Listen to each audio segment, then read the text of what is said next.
You're listening to Tarazi Tuesdays with the Bible as Literature.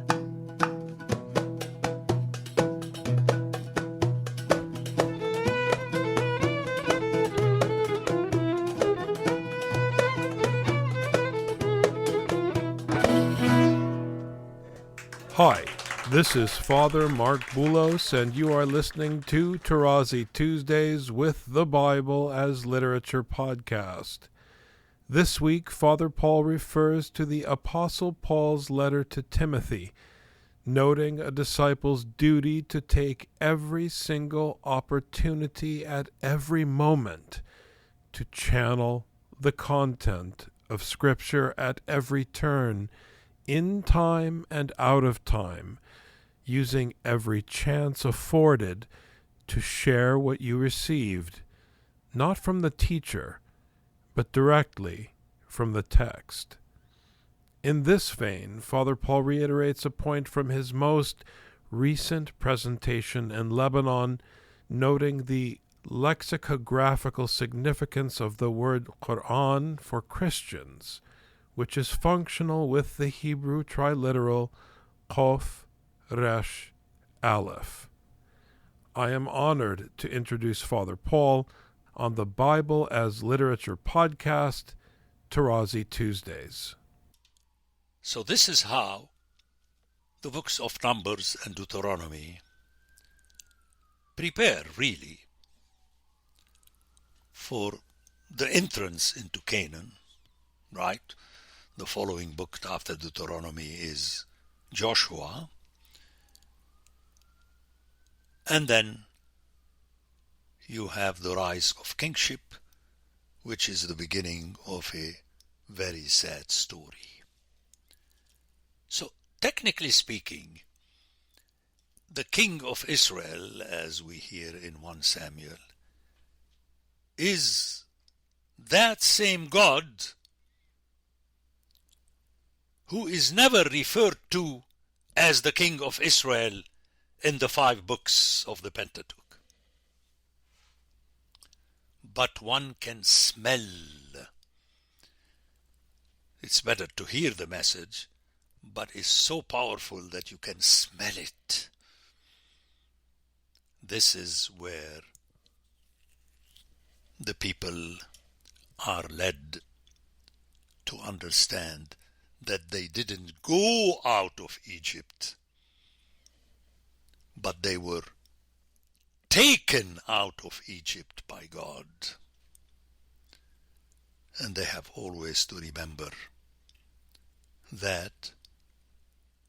And Moses disappears, Aaron disappears, and the kings are bad news. The only good news is not the Levites. This is the famous theology of clericalism. It's like the Sadducees and the clergy in Christian tradition, as though they are the people who speak. They do not speak. They just carry the book in which the message is, and it is read aloud to the people so that the people would hear directly God.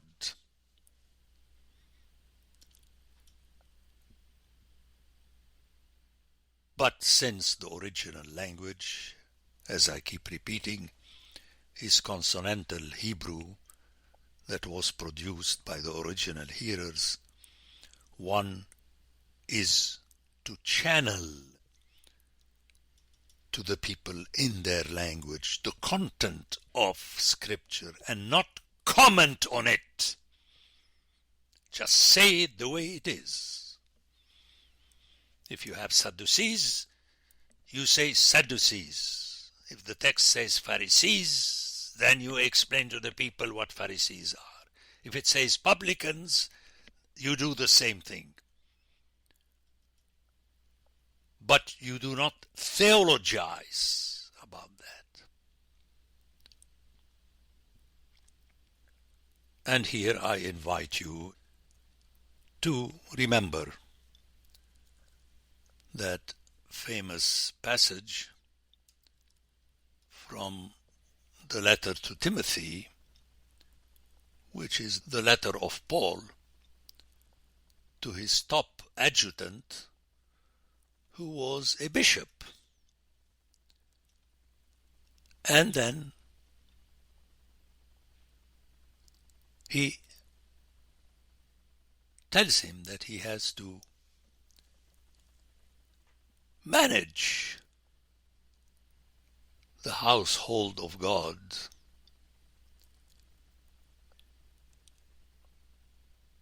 by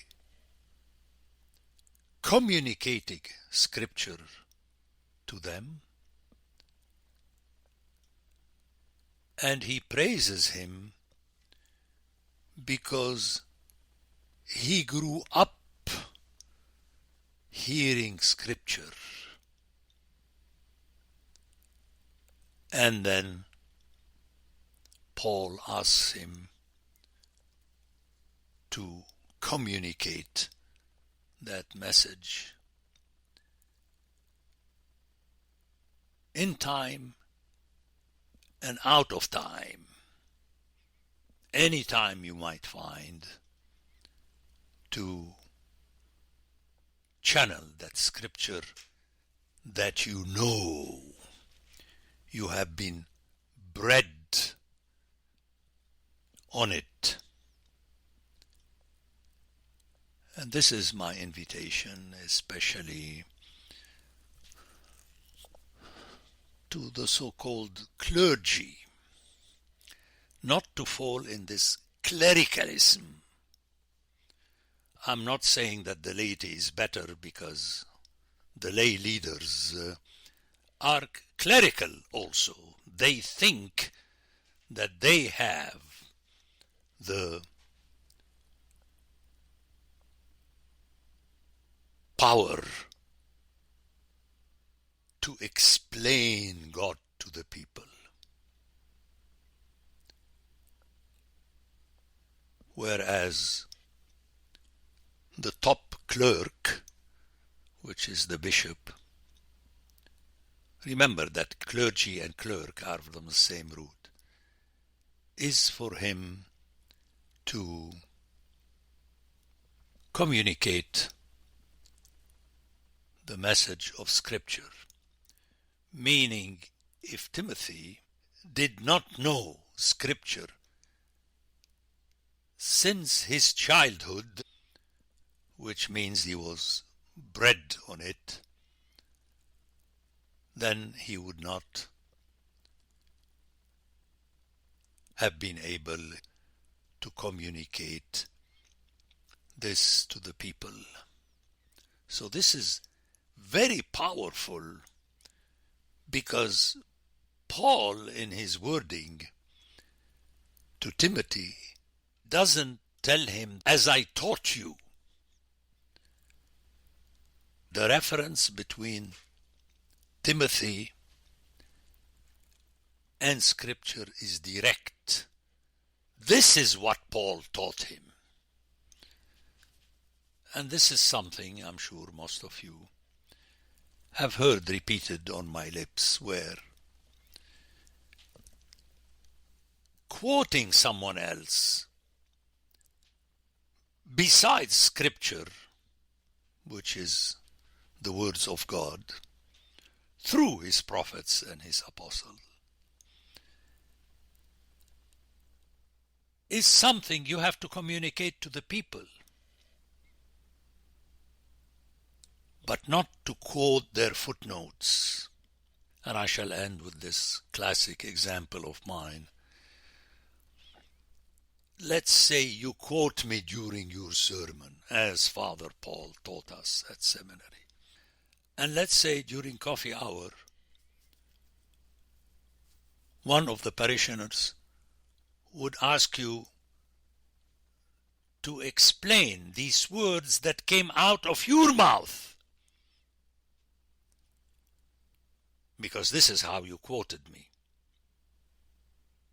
Can you imagine if you tell this parishioner, well, your question, I better call Father Paul and check with him to be able to answer you. It's ridiculous. Because any word that comes out of your lips when you are standing on the throne of Christ the teacher, people are hearing out of your lips.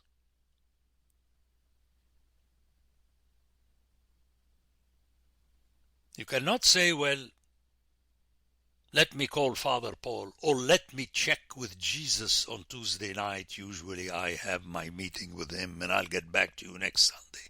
No, you can't do that. So you have to utter the words, and this is what I said once, how after the top people in the Church of God, according to Paul, which is the apostles that are unrepeatable,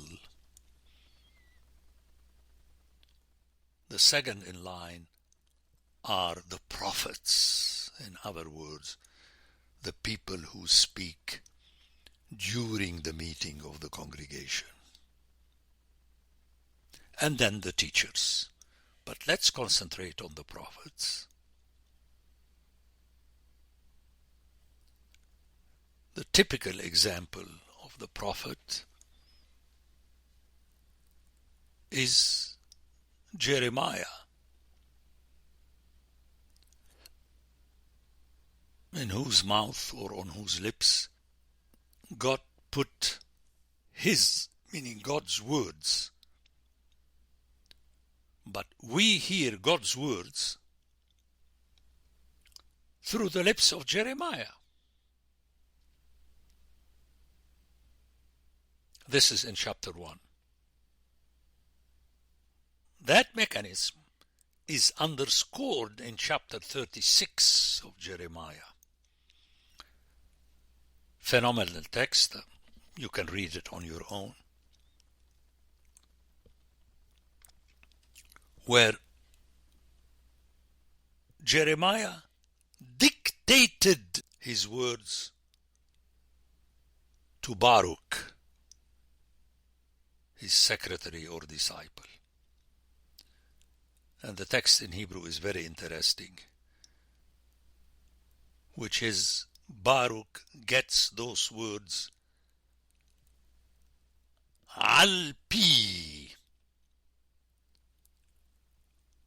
from over the mouth of Jeremiah.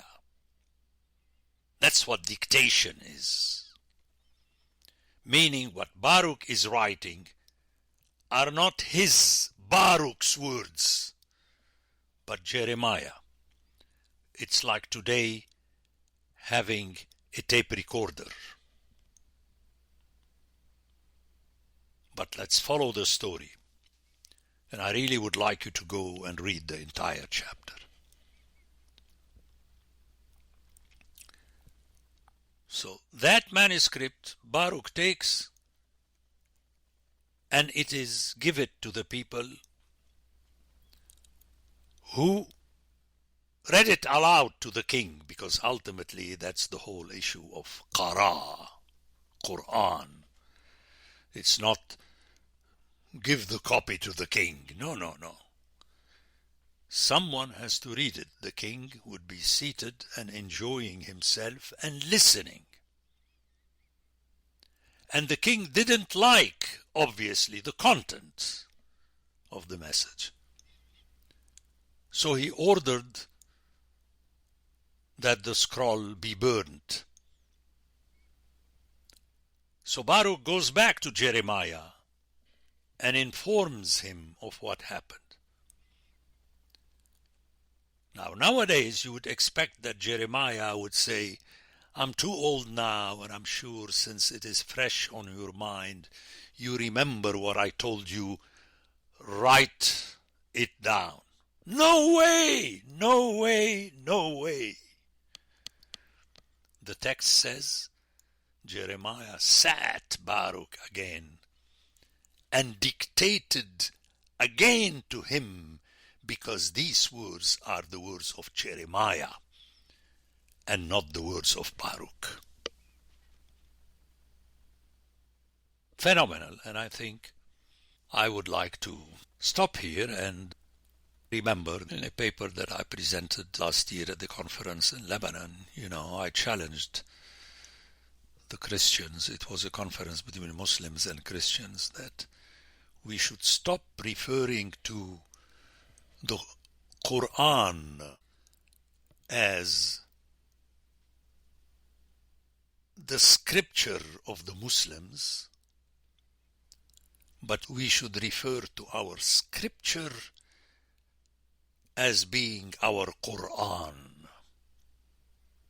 In other words, you have a text that is to be read aloud, and you have it in all traditions. That's what you do. All the Christians, top Christians, halfway Christian, three-quarters, whatever you may call them, they do the same thing.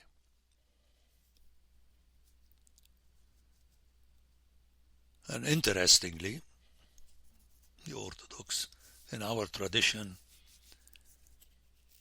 this assignment is given to the deacon, who will be reading not only to the people, but also to the priests and the bishop, if the bishop is there. Let me repeat that. And this is done on purpose, so that even the top person in the community will have heard the text and not read it on his iPhone while the deacon was reading it to the people, which is done very often there. People do that. That is not allowed. So watch out for advancement in technology. And in the Middle East, we have this tradition, Middle East, which also include Greece. We have the deacon going up stairs around one of the columns, very high, and he mimics the muezzin in the minaret. From on high, the word is said. I grew up in this tradition, not standing in the middle of the church. No. You have to declare it from way up. And I'll end with this story. You know me with my stories. When I was visiting two of my former students in Thessaloniki, one of them was deacon, and I was seated with the permission of the priest. I did not serve. I just sat. The priests were very kind and allowed me to do that. I had forgotten how things were done, where doxasi Kyrie doxasi, glory to you, O Lord, glory to you, after the reading, took time, because the deacon had to come down and the people have to wait for him. So I had forgotten, and I heard the choir doing a lengthy glory to thee. What's going on here? And then it hit me. I remembered that it takes time. It's not because the people like to stretch the answers. So that's